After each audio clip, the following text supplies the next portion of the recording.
Last episode में हमने देखा था कि एल्फांग अब रबड़ी रोना करते हुए कह रहे थे कि भैया ये सब मेरी गलती है, मुझे नहीं पता था कि मेरा सबसे ट्रस्टेड आदमी मुझे भी धोखा दे सकता है। तब लियू बहुत ही ज्यादा भड़कते हुए कह रही बकवास बंद करो, ये सब तुम्हारा ही काम है, तुम ही सेट और दूसरे सेटों की हेल्प से हथियाना चाहते हो। जिस वेल एल्फांग काफी ज्यादा इनोसेंट बनती है कह रहे कि मेरी गुलगुला भी तुम ये क्या बोल रही हो, सेकंड ग्रैंडफा इस दुनिया में सबसे ज्यादा प्यार सेट और तुमसे ही है, तो फिर मैं भला ऐसा कैसे कर सकता हूँ। कोई बात नहीं, सेकंड ग्रैंडफा तुम्हें ब्लेम नहीं करेंगे, लगता है मुंह ने ही तुम्हें कुछ उल्टा सीधा बता दिया है। तब लियू कह दी तुम्हारी तुम्हें। जिस वेल जवान कह रही बस बहुत हुआ लियू, तुम अपने सेकंड ग्रैंडफा से बदतमीजी कर रहे हो। वो जब कह रहे कि मुंह दूसरे साइड वालों से मिला हुआ था और उसे ये बात पता नहीं थी, तो फिर सच में ऐसा ही हुआ होगा, मेरा भाई कभी मुझसे झूठ नहीं बोलेगा, इसीलिए सारे लोग अपने अपने काम में लग जाओ, मेरी गुड़िया वापिस आ गई, यही मेरे लिए बहुत बड़ी बात है। तब सारे लोग यस कहते हुए यहाँ से निकल जाते हैं। जिस वेल्ड फांग अब लियो की ओर देखते हुए क्या देखियो तो तुम ही हो जिसकी वजह से लियो इस एक्ट में पहुंची है। चलो ठीक है, तुम्हारी खातिरदारी का प्रबंध तो मैं स्पेशली खुद से ही करूंगा, आखिर तुमने दुश्मनों का इतना बड़ा प्लान जो फेल कर दिया। तब लियोंग भी स्माइल करते हुए कहता है कि यस एल्डर, मैं अभी काफी ज्यादा एक्साइटेड हूँ।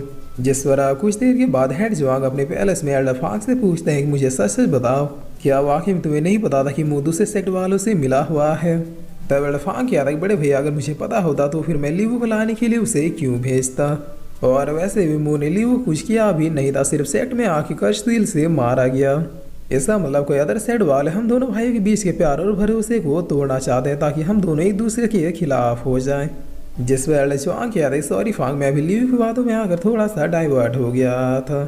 खैर अभी सारी बातें भी छोड़ो और ये बताओ कि इस लड़के को क्या रिवॉर्ड दिया जाए जो कि लीवू को लेकर सेट तक आया है। तब एल्फांग क्या देखिए काफ़ी अच्छी चीज़ हुई कि वो लड़का लियोंग हर समय लीवू के साथ था और सेट बिल्कुल सही सलामत लीवू को लेकर आ गया। लेकिन मुझे लगता है कि मामला हम जितना देख रहे हैं उससे भी कई गुना ज़्यादा पेचीदा है। भैया क्या आपको नहीं लगता कि आखिर वो लड़का इतने कम लेवल होने के बावजूद भी लीवू को प्रोटेक्ट कैसे कर पाया।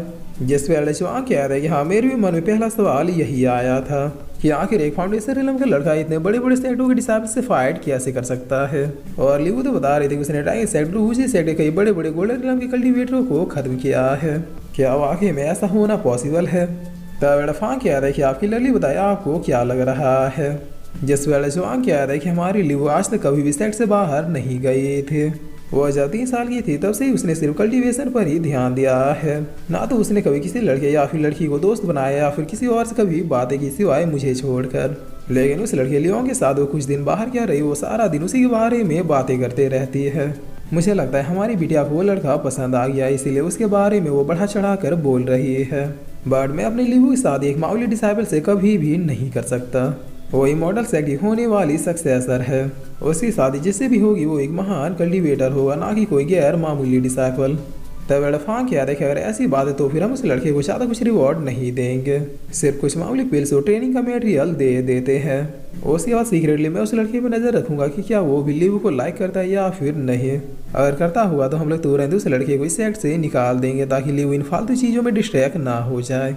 जिस वेल जवांग भी गुड आइडिया कहते हैं। तब सीन चेंज होता है और हम लियोंग को देते हैं जो कि इन पिल्स की ओर देखते हुए क्या था चलो शुरू करते हैं, और इतना क्या कि इन पिल्स को खा के कल्टीवेट करना स्टार्ट कर देता है, जहाँ सिस्टम की वजह से इसकी कल्टीवेशन स्पीड 15 गुना तक बढ़ जाती है और ये बस कुछ ही मिनटों में अगले लेवल को ब्रेक थ्रू कर जाता है। तब लियोंग अब खड़े होते हुए क्या था फाउंडेशन रिलम का 5वां लेवल भी ब्रेक थ्रू हो गया, अब नेक्स्ट लेवल को ब्रेक थ्रू करने में ज़्यादा टाइम नहीं लगेगा। और फिर लियोंग क्या था लेकिन अफसोस मेरे पास पिल अब ऑलमोस्ट ख़त्म होने वाले हैं, मुझे पिल्स के लिए पैसों का इंतजाम करना होगा। जिस पर कुछ देर के बाद डिसाइबल लियोंग के पास आते हुए क्या देखिए येलो सेक्ट की ओर से तुम्हारा रिवॉर्ड, सेकंड ग्रेड एल्डर ने ये पिल और ये रिवॉर्ड तुम्हारे लिए ही भेजा है। तब लियोंग भी थैंक यू सो मच कहता है। जिस बार अब इन रिवॉर्ड्स को देखते हुए लियोंग बहुत ही फनी तरीके से कहता है कि क्या ये था इनका रिवॉर्ड, इतने बड़े सेक्ट की प्रिंसेस को बचाने पर तो कम से कम हाई लेवल के पिल्स तो मिलना ही चाहिए था। लगता है एल्फांग अब मुझे रास्ते से हटाने का उपाय ढूंढने लगा है। खैर इन मामूली पिल्स के अलावा इसमें लाइब्रेरी में जाने का पास भी है, चलो ये कुछ अच्छा हुआ क्योंकि फाउंडेशन रिलम के नीचे के बंदों को लाइब्रेरी में जाने की इजाज़त नहीं है। लाइब्रेरी से अगर हाई लेवल टेक्निक्स लेनी हो तो फिर उसके लिए टोकन बहुत ही ज़्यादा ज़रूरी है। चलो वहीं जाके सबसे पहले एक अच्छी टेक्निक को ढूंढता हूँ, उसके बाद उस लड़के को ढूंढूंगा जिसने मेरा लॉकेट छीना था। सोना उस दिन उधर 2 शिप गई थी, जिसमें से एक शिप बिल्कुल सही सलामत वापस लौट गया था और डाइसेक्ट वालों ने सिर्फ उसी शिप पे अटैक किया था जिसमें प्रिंसेस लीवू थे। तब सीन चेंज होता है, हम देखते हैं डिसेबल सेट में दूसरी तरफ किसी से कह रहा था कि ब्रदर उदान आपको यकीन नहीं होगा, लेकिन वो लियोन का बच्चा वापस जिंदा बच के लौट आया। जिस पर उदान कह रहा है क्या सच में, मैंने भी सुना कि प्रिंसेस लीवू को उसी ने प्रोटेक्ट करके वापस लाया। तब ये लड़का कह रहा है ब्रदर आप बिना मजाक पे मजाक किए जा रहे हैं, वो छोटे से गांव का वेस्ट खुद को नहीं बचा सकता तो फिर मैडम लीवू को क्या ही बचाएगा। ये जरूर उसका लक था जो कि बोर्ड से गिरने के बाद भी वो बच गया, जिसके बाद किसी तरह से मैडम लीवू से मिली होगी और वो पीछे पीछे आ गया होगा। जिस वाली उदान कहता है कि सही कहा, इसका मतलब मिस लीवू ही झूठ बोल रही है, मगर आखिर वो ऐसा करेगी क्योंकि फिर आज तक तो उसने सेट के किसी भी लड़के या फिर लड़की से बात की ही नहीं। खैर जो भी उस वेस्ट को ठिकाने लगाने का कोई जल्दी से उपाय ढूंढो। तभी लड़का क्या था ब्रदर आपको टेंशन लेने की जरूरत नहीं है, मैं उसे देख लूंगा।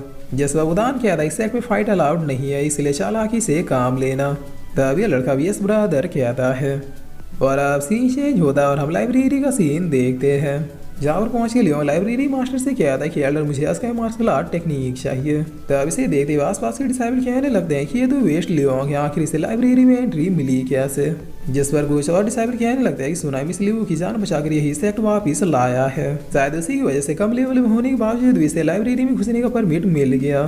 तब एक लड़की कह रही पता नहीं क्या चल रहा है, ये गरीब गांव का लड़का मिस लियो को कैसे बचा सकता है। जिस पर ये लाइब्रेरी मास्टर अब लियो को देखती अपने दिमाग में कुछ फ्लैशबैकों को याद करने लगता है, जहाँ पर एल्डर फांग ने इसे कुछ ही देर पहले अपने पास बुला के कहा था कि मैं जानबूझकर उसे लाइब्रेरी में घुसने का टोकन दे रहा हूँ। वो जैसे ही तुम्हारे पास कोई टेक्निक लेने आए तो फिर उसकी एक भी बात मत सुनना और दबाव बनाते उसकी ट्रू कल्टिवेशन लेवल को निकलवा लेना, क्योंकि मुझे शक है कि उस लड़के की जो लेवल दिख रही है वो है नहीं। अगर नहीं बता रहा तो फिर जान से भी मार देना, इधर मैं संभाल लूंगा, या फिर उसके ऊपर कुछ ऐसा इल्जाम लगा देना जिससे कि उसे सेट से बाहर निकाल दिया जाए, उसके आगे मैं संभाल लूंगा। तब इन्हीं सारी बातें सोचते हुए ये मास्टर कहता है कि स्काई मार्शल आर्ट टेक्निक सिर्फ सीनियर डिसाइबल्स के लिए है, तुम उस टेक्निक को लेने के लिए क्वालिफाइड नहीं हो। जिस वाली कहता है कि एल्डर मेरे पास ये टोकन है जो कि ये प्रूफ है कि मैं कोई भी टेक्निक ले सकता हूँ। तभी एल्डर कहता है कि मुझे नहीं पता कि ये टोकन असली है या फिर फेक, अगर तुम्हारी लेवल गोल्डन रंग के ऊपर होती तो फिर शायद मैं तुम्हें ये टेक्निक लेने देता, मगर तुम्हारी लेवल सिर्फ फाउंडेशन रंग के 5वें लेवल में जो कि ना के बराबर है। जिस आस पास के डिसाइबल कहने लगते हैं कि जब ये लेवल में पहुंचा ही नहीं है तो फिर इतने पावरफुल टेक्निक का करेगा क्या।